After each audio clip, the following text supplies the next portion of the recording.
What's good, y'all? Elvis here. Welcome to another episode of Better Barbering. For my new people, Better Barbering is a series that I started where I share tips and tricks that made me a better barber, that other people use to make them better barbers, and ideally better people. So I'm probably gonna have some barbers not fucking with me over this video. But today I decided to share my top 5 reasons for firing a barber.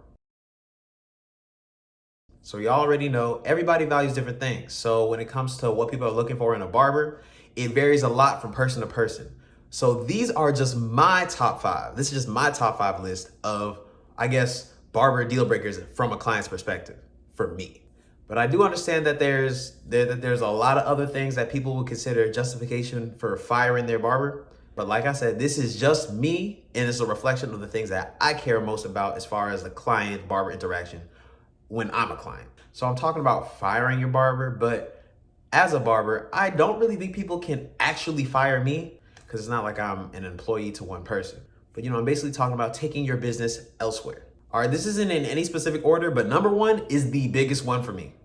Sanitation. A lot of people just kind of assume barbers are gonna be on it with the sanitation because we're certified by state board and we are required to learn all these things and procedures. Like going through the program, you're presented with the information you need, but that doesn't mean that people actually use it. I know barbers that don't ever clean their capes. I know barbers that never really clean their clippers, stuff like that. I don't know too many of them, but the ones that do definitely stand out. Like when I get a haircut, I'm not just like trying to see like, yo, he's spraying his clippers, this and that. I mean, the barbers that I trust to cut my hair already know they on it with the sanitation. But hypothetically, for a new barber you don't know anything about, I would say at least pay a little bit of attention. One of the biggest things as far as sanitation that grinds my gears as a barber specifically is, so most barbers have like a clipper brush that they brush off their clippers with. And having a clipper brush is not an issue, but I know a lot of barbers that brush off their clippers with the same brush that they brush their clients with. And a lot of people think, oh, I mean, it's all my hair, why does it matter? It matters if this is the specific brush they use to brush their clippers off all the time. Because while a sanitary barber cleans all their brushes that they use on the clients, there's no real reason to clean your clipper brush because it's gonna constantly get dirty. And when you brush off your clippers, you spray them with Cool Care or whatever disinfectant spray. So it doesn't matter that the brush touched the clippers, for real. But it does matter if that same brush is touching your scalp.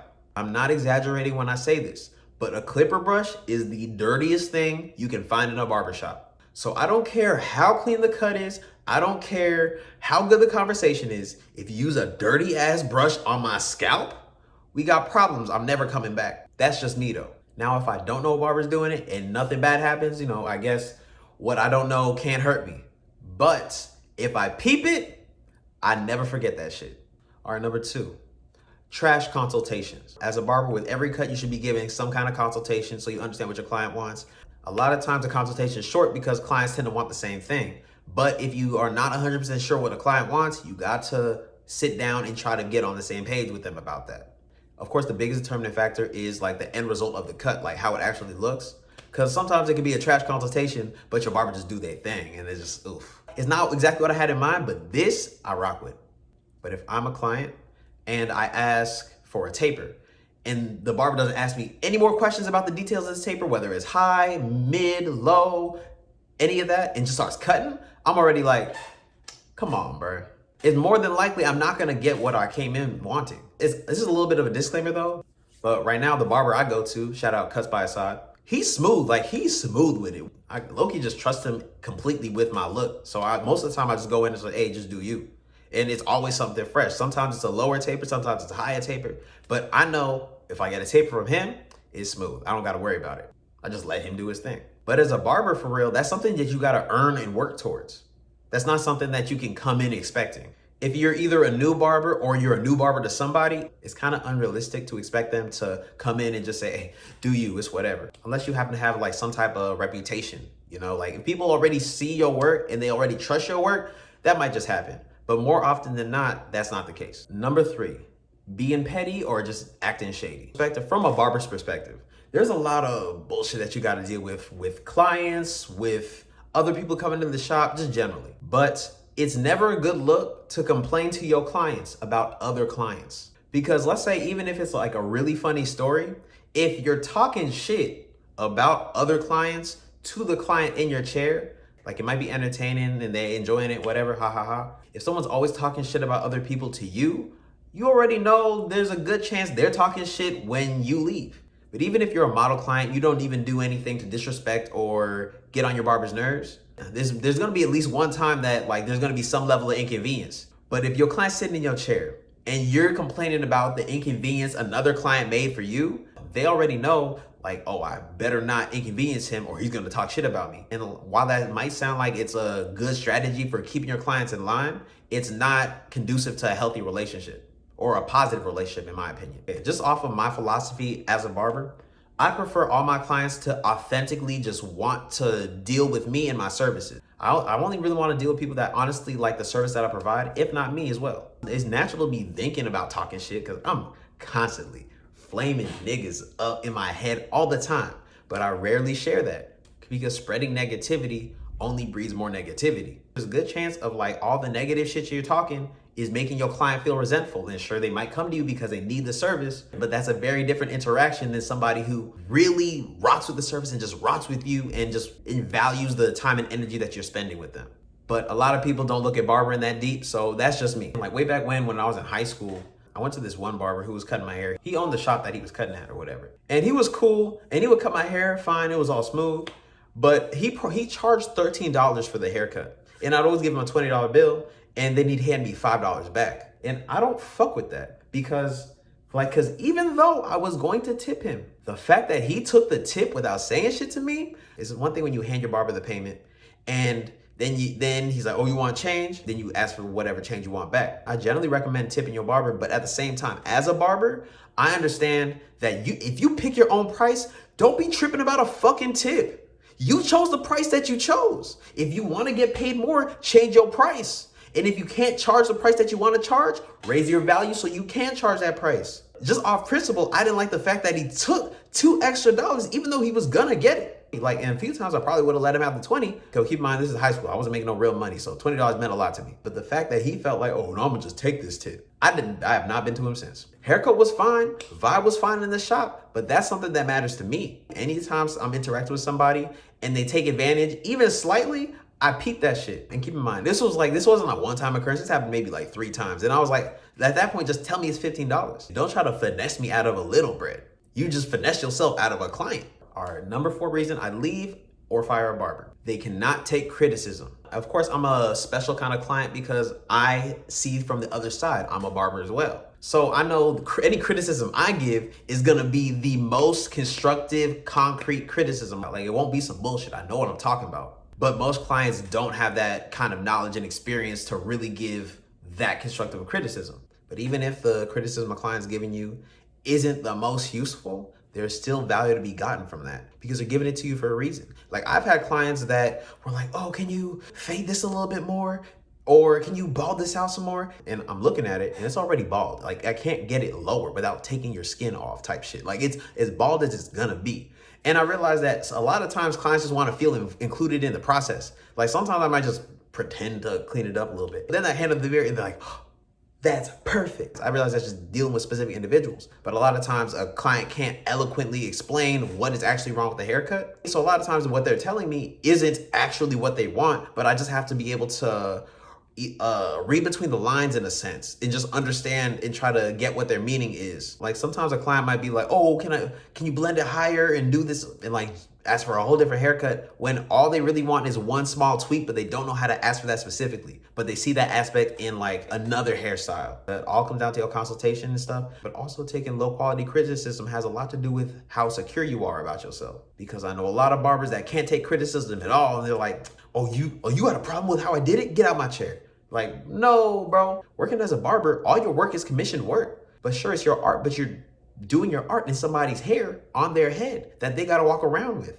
Y'all have to find a happy medium that works for both of you. I've never been on the receiving end of like a barber being pissy about something, but I've seen it in the shop. And I know I don't rock with that shit. You lost a client if that was me. All right, number 5 reason, I'd fire or leave a barber. All right, okay, I said number 1, sanitation was my number 1 thing, but low key, this is above it. Disrespecting my time.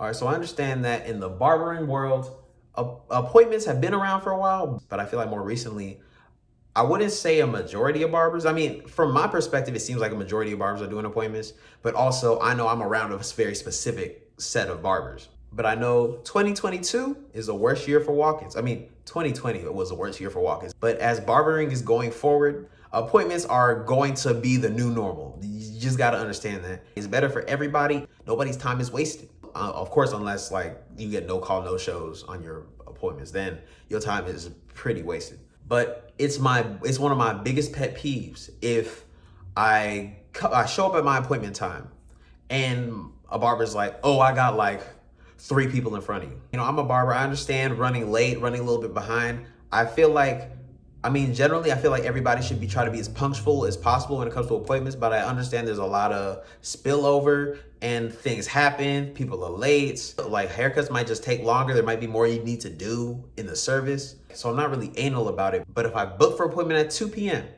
and I don't get a cut till 3, that's a problem. Why didn't I just book for 3? Or why couldn't you just let me know, hey, come at 3? But I've been on the barber end of just your schedule just being totally messed up by something happening. And there's been times where clients have had to wait an hour for a cut. But to me, the value of somebody's time is so much more than any of the money you could pay for it. So I really feel bad if I have my client waiting a ridiculous amount of time past the time that they booked. If it gets to like 30 minutes, that's a free cut. I know a lot of barbers aren't really with that. They're like, hey, I'm still trying to get my money. And I'm like, yeah, that's fine. But I care a lot more about time and then the quality of my relationships. I'm not giving them a free cut just because like I feel like I owe them, but it's kind of like, actually, I'm kind of giving them a free cut because I feel like I owe them, because I took time away from them unnecessarily.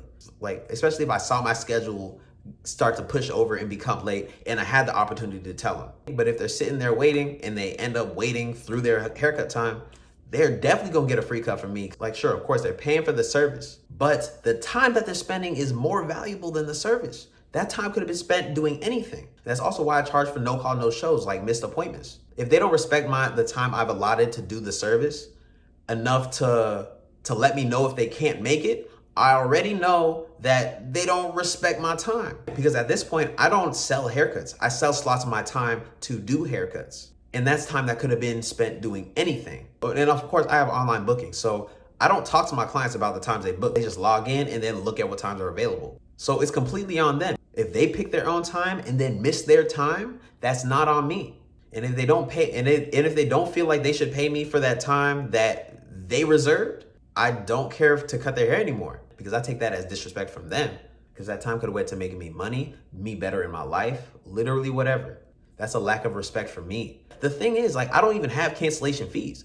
People can cancel like 30 minutes before a cut. Even like I've had people call me right before the cut, like, hey bro, I'm sorry, I can't make it. What do I owe you? And I'm like, oh, I appreciate the heads up. You don't really owe me nothing, because the time wasn't stolen necessarily. I'd prefer them to cancel earlier so I could probably put somebody in that slot. But just the way my work-life balance is set up, if I'm not cutting or I have any type of gap at the shop, I'm working on something else. Whether that's something that's gonna help my business, whether that's something like, let's say YouTube or whatever thing, like I'm gonna find something productive to do with that time, regardless. But if they don't let me know and I'm sitting there waiting for them, that's time that's actually being stolen from me, because I can't even start on anything else because I'm waiting for them to get there. All right, that's my top 5 list of reasons to fire a barber. So I know that y'all got bad barber stories, and I know you have your own reasons for firing barbers. So I wanna hear those in the comments. Go ahead and let us know. Share what you gotta say. But I appreciate y'all watching. If you got any value from this video, if you enjoyed it, go ahead and like and subscribe. If you haven't already followed me on Instagram, go ahead and follow me at Cuts by Ellis. But till next time, Craft Over Clout, I'm out.